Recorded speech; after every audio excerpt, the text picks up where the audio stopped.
think it's the Italian in her, you know. They love to laugh. I mean, you only have to do this, and laugh just... Pour some more champagne. Trollops, tough. Everything else is very, very loose. Why shouldn't that be loose, too? Oh, my God, no more. Dudley Moore is a jealous husband, and Nastasia Kinski as his sexy young wife, and Unfaithfully Yours, one of the movies we're going to be reviewing this week. And across the aisle from me is Gene Siskel, film critic of the Chicago Tribune. And across the aisle from me, Roger Ebert, film critic of the Chicago Sun-Times. Now, in addition to Unfaithfully Yours, we'll also be reviewing Blame It on Rio, a sexy comedy starring Michael Caine, who is having an affair with his best friend's daughter. Also, Android, a science fiction adventure about a mad scientist's search for a perfect robot, and Entre, Nous, a very special French film about the liberation of two married women. But first, Roger begins with the latest Steve Martin comedy. The whole idea of the lonely guy began a few years ago in Esquire magazine with some articles by Bruce J. Friedman. The articles became a book, and now the book has become a movie, and the lonely guy has been personified by Steve Martin. Focus remains more or less the same, that there is a particular state of being known as lonely guyness, and that once you enter it, you're a marked man. Girls don't date you, dogs run away from you. Here's what happens when a lonely guy goes out to dinner all by himself. Yes. Hi, do you have a table for dinner? Certainly, sir. How many in your party? I'm alone. Alone?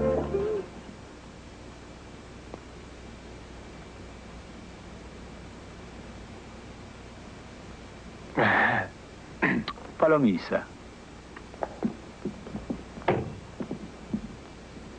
This way, sir.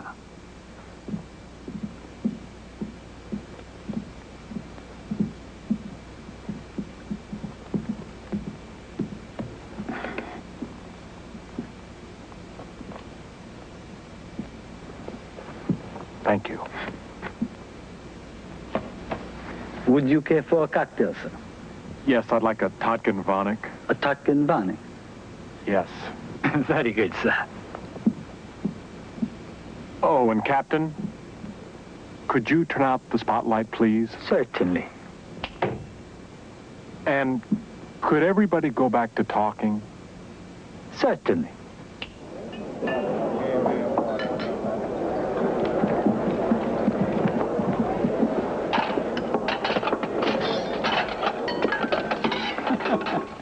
That's one of the best scenes in the movie, maybe because everybody can identify with that scene. Whenever I eat alone in a restaurant, I always take along something to read, you know.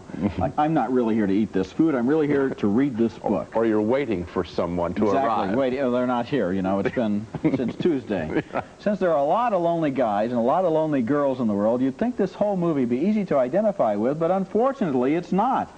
And I think the reason for that, and I hate to say it, is Steve Martin. He has such a creepy screen personality that it gets on my nerves. He always seems to be sneering at something. He doesn't seem to really like himself. So you look at this movie and you say, Steve Martin is a guy who deserves to be lonely. Well, I didn't find him sneering in this film. I liked this film. I liked his last film, The Man with Two Brains, and I think what I liked about him is that they were both so silly. That is a classic comedy moment.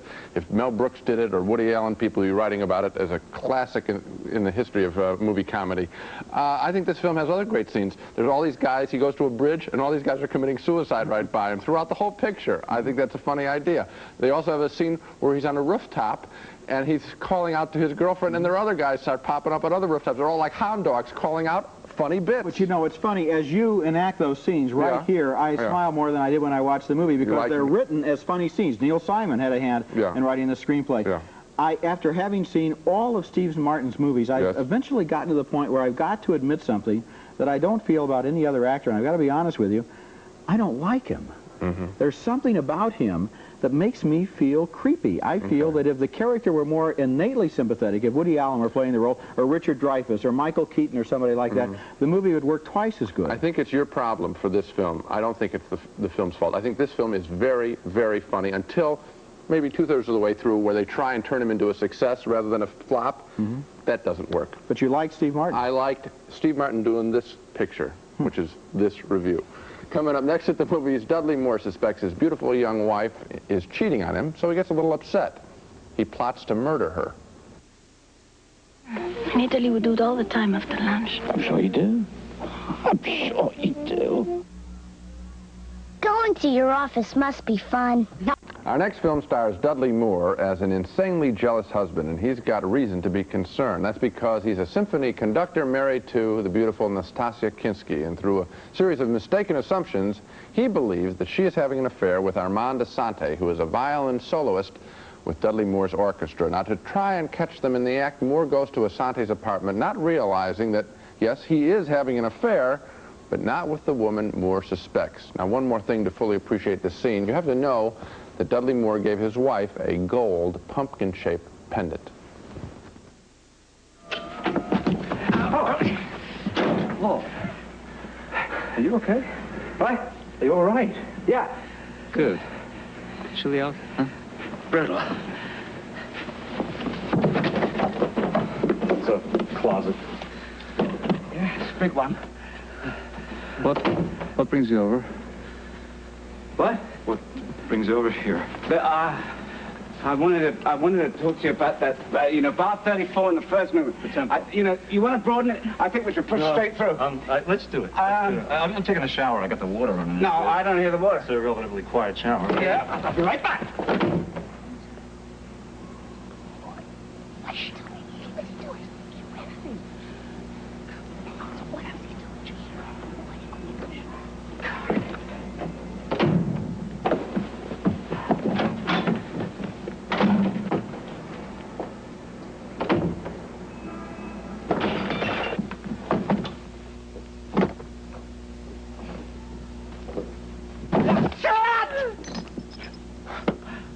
Thought you were my wife. Now, later in the film, still believing that they're having an affair, Moore dreams up a wildly complicated scheme to kill his wife and frame Asante, but to do this, he needs a tape recording of Asante saying some suspicious words. I wanted you to tell her this story about the two Armenian girls, the twins. The Armenian twins? Zelda and Mimi. Well, to the best of my knowledge, I never met Armenian twins in my life. Max, the Armenian twins. No. You told me about these two girls that you met, and they Armenian girls. Armenian girls. So the night I spent with the two Argentinian girls from the boarding school in Buenos Aires. Right. Tell Daniela. Tell her. This'll kill you. See that "this will kill you" line he's going to use later on. Now, toward the end of the film, when this movie finally gets down to the acting out of its murder plot, there is some genuinely funny slapstick involving Dudley Moore, who proves to be a most adept physical comedian. But to get to that point, it is a long, laborious, complicated wait. Unfaithfully Yours is a remake of an old-fashioned 30s screwball comedy, but one of the keys to those older films was that they had a terrific pace. They really moved along, and if the story was preposterous, who cared? There really wasn't time to think about it in those films of the 30s. Unfaithfully Yours, however, takes its own sweet times. Weren't those two clips kind of slow and deadly? It's not a bad movie, but we just have to wait so long for the funny stuff. I think it is a bad movie, and I think it's so bad that when the so-called funny stuff comes, it's not that funny. And I call this an example of my old friend, the idiot plot. This plot depends upon the fact that Dudley Moore doesn't have one piece of information. When he's talking to Armand Asante, and they're talking about, Asante says, well, of course I love her, so what if she's married? And Dudley Moore thinks he's talking about his wife. All Asante has to say is, no, not your wife, this other woman. One word during a minute, during an hour and 15 minutes, at any point in that one word, and the movie would be over. And so you're sitting there totally frustrated. But the only reason, I agree with you, but the only reason that you're doing it is because there are movies of the 30s that have the same idiot plot. You don't notice it. This thing needs to be speeded up. This done in fast motion with a Howard Hawks director instead of the guy who directed this could have been a very funny picture. Or, as it was done, Preston Sturges. Could have been a funny picture, but I'm just sitting there saying, how can he be so stupid, you know? How can, anyway, how can the director be so stupid? That's another good question. Our next movie is named Android, and it's a science fiction story that takes place millions of miles from Earth in an isolated space station where a mad scientist, played by Klaus Kinski, is trying to create artificial forms of life. Now, talk about a lonely guy. One day, Kinski and his assistant, an android named Max, received an SOS call from a spaceship in the vicinity, and Max is thrilled to hear that there's a woman on board the ship. And Kinski, though, is annoyed that his research is being interrupted. Some people arrived. I put them in the foreman's quarters. Why didn't you wake me? You said you didn't want to be disturbed. Max, I warned you. You are not under any circumstances to make your own decisions. Yes, sir, but the code specifically states... Don't tell me about the code. What type of ship are they flying? An SCRP. How many are they? 3, sir. And one of them... You didn't say anything about the experiment? No, sir. Of course not. Later in the film, Max gives a guided tour to Maggie, the woman from the spaceship, and introduces her to Cassandra, a recently manufactured android. Her temperature's regulated in much the same way as yours. But it isn't... Alive? Yes, she is alive. As you are. Or I am. Of course, she'll function with a degree of elegance and sophistication far beyond my capabilities. I guess you could call Android sort of a cross between Silent Running, that movie about Bruce Dern isolated on a lonely space station, and Invasion of the Body Snatchers, where your best friends might turn out to be pod people. Android is not another dumb space opera. It's an interesting movie with a lot of humor, an intriguing plot, and some thought-provoking ideas about who does and who does not deserve to be called a human being. I like this movie. Yeah, and I think that's a very good line you just had there at the end, because I think that's what comes up. Obviously, Max, though he is the perfect human, mechanical human, is the person with the heart, and we see it in that scene, and it's a nicely written scene right there. I like this picture almost as much for what it was not than for what it was. I mean, it is not with little toys running around. It's a character study just set in another world, and I enjoyed it for that. It was a more adult kind of science fiction film than we've been getting lately. Yeah, I thought it was interesting, too. It's just now getting released in this country. It wasn't going to get a commercial release here. Then it went over to London and Paris and became a hit, and so now it's come back to America through the back door. I just hope it's not too gentle for the young audience that this film is probably going to be marketed to. I hope that adults would know that this is a sci-fi film that they might like too. Coming up next at the movies, nude beaches and nubile teenage girls are just too much for Michael Caine to handle on vacation in Rio de Janeiro. Jennifer, about last night. Kiss me first. Kiss you out to spank you? Oh, please, and bite me. Blame It on Rio is sort of an imitation of the hit film 10, this time taking place all among friends. Michael Caine and his best friend and their 2 attractive teenage daughters wind up taking a vacation together without wives in Rio de Janeiro, and the southern breezes and nude beaches get everyone a little bit crazy, especially Michael Caine, who has sex with his best friend's daughter. She just overwhelms him on the beach one day, and the day after, she's ecstatic, but he's quite embarrassed. You're a fantastic lover. Don't talk like that. Why? Will you tell my father on me? There's nothing to tell. Last night never happened. I know. I was there when it didn't. No, I mean it. It was just one wild moment. That's all it was. You've got to forget it. We've both got to forget it. And? No. You're more than that. Am I? Jennifer, don't. What's the matter? You're too next to me. You want me to go? You'd better. One kiss and I will. All right. A little one. A little one. Later in the film, the girl's father sneaks a peek at her diary. He knows she's had an affair while on the trip. He just wants to know with whom. Come on, Jennifer. What's his name? What's his name? Aha! Victor, I can explain. Explain what? What? You said you could explain something. I can. Yes. This. I can explain this. It's youth. That's all. Kids exaggerate. They make things up. They make people up. Oh, yeah? Did she make this up? I go to sleep with a smile on my lips. I love his sweet mouth, his funny little teeth. I love looking deep into his soul through his lovely blue eyes. Eyes that seem to see the real me for the very first time. Why are you wearing those? I'm getting a style. Just like that. How else? That's a cute bit when he says those funny little teeth, and Michael Caine covers his teeth. But it is hard to accept that he can't figure out what's going on there. As for the whole film, that kind of younger girl, older man fantasy has been popular in a lot of films of late. sociologically, I think it's some kind of reaction to the strong women's movement. Men want to see men dominate women in the movies, I think. Blame It on Rio is a bit preposterous in the beginning and in the middle. Now, how can I come back and recommend the movie after that? That's because it did win me over at the end, not with a comedy scene, not even with a sex scene. It won me over with a strong scene of forgiveness.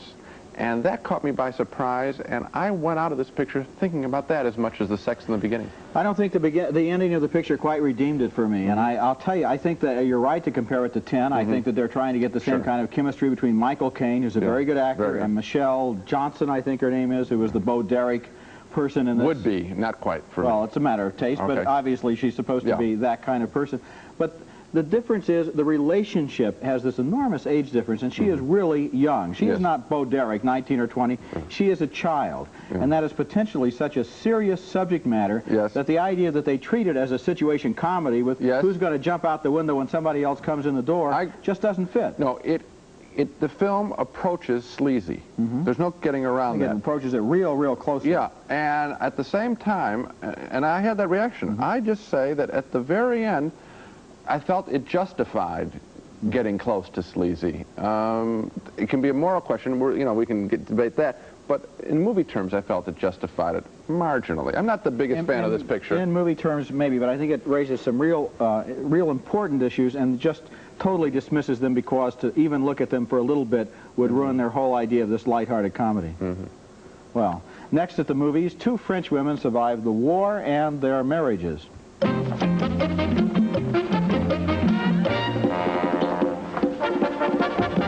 Our next movie is named Entre, Nous. That's French for Between Us. And the movie is about what happens between 2 French women in the years after the Second World War. The movie stars Isabelle Huppert, who's saved from a prison camp by a guard who she later marries. And this guard is a nice man, but he's insecure, and he has a streak of really mean jealousy in civilian life as a garage mechanic. Then Huppert meets a woman played by the actress Mumu, and they become best friends. That causes problems after Huppert's mechanic husband makes a pass at Mumu. Carlier m'a trouvé du travail. C'est pas vrai. À Paris? Non, non. Il ouvre une galerie à Lyon. Mais c'est formidable. Laisse-moi monter. Non, tu monteras pas. Tu m'énerves maintenant. Et Costa, qu'est-ce qu'il en dit? Oh, il est ravi. Du moment que ça fait rentrer un peu d'argent. Elle veut pas me laisser monter dans l'arbre. Oh, mais regarde-moi ça. Regarde comment tu t'es mise, toi. Elle arrête pas de nous embêter. C'est pas vrai. Allez, viens, on va se débarbouiller. René, qu'est-ce que je t'ai dit? Sois gentil avec Sophie. Tiens, je vais porter un petit verre à Madeleine.